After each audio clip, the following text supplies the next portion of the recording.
Сәлеметсіздер ме? Менің есімім Сарсенбекқызы Дана. Бүгінгі таңда мен сіздерге картоптың пайдасы мен зияны жөнінде тақырыптармен бөлісемін. Картоптың адам ағзасына тигізер пайдасы мен зияны бүгінгі тақырыптың арқауы болады. Картоптың құрамында С, В1, В2, В6, В9, К дәрумендерінің бай көзі бар, және кальций, темір, магний, натрий және фосфор бар. Басым бөлігін 75%-ын су құрайды. Оны кез келген уақытта сатып алуға болады. Ешқандай арнайы шаралар керек емес, тек құрғақ жерде сақтау керек. Картоп жас балаларға өте пайдалы және темір иммунитетінің ұлғаюына әсер етіп, нашар көңіл күйді болдырмайды. Картоптың ағзаңызға берер пайдасын біліп алдыңыз деген ойдамын. Ал енді картоптың зияны қандай, сол жөнінде бөлісемін. Әдетте салмақ тастағысы, азғысы келетін және өзін картоп жеуден шектеп тастайтын адамдар бар.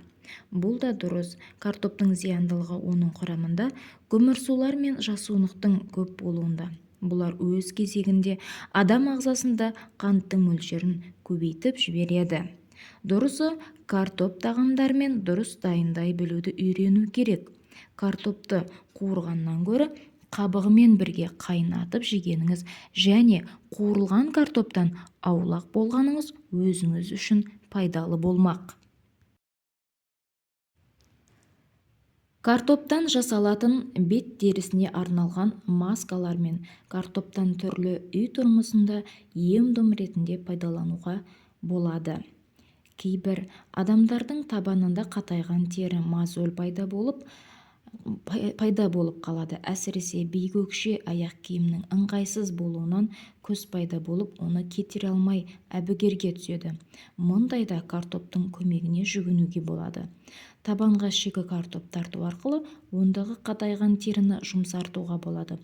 Ол үшін алдымен картопты үккіштен өткізу керек және жарты стақан үгітілген картопқа 1 шай қасық бал қосып араластырыңыз. Осыны дәкеге жағып, қатайған теріге жапсырып қоюға болады. Сыртынан шұлық киіп 2 сағатта жүру керек.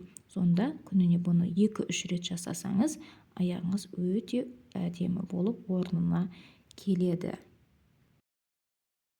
Және де айта кететін жайт, картоп құрамында крахмал өте көп болғандықтан, ол семіздікке және онымен байланысты барлық ауруларға әкеледі деп саналады.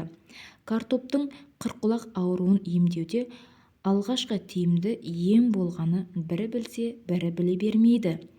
Оның арқасында С витамині табылған, ал 1845-1846 жылдары Англия мен солтүстік Еуропада егістік алқаптарында картоп шықпай қалып, халық қырқұлақ ауруынан қырыла бастады. Бәрінен де негізгі өнімі картоп болған Ирландия қатты зардап шекті. Картоп қырқұлақ ауруына ем. Бұл дертке шалдыққандар картоп жегеннен кейін аурудан құлан таза айығып кеткен. Қазірде жемістер мен көкөністер адамдарға пайдалы болғандай, осы картоп аскорбин қышқылының тапшылығынан құтылуға көмектеседі. Ал жарма, макарон және нан секілді басқа көмірсулы азық-түліктерде С витамині жоқ. Тіркеліп, лайк басуды ұмытпаңыздар.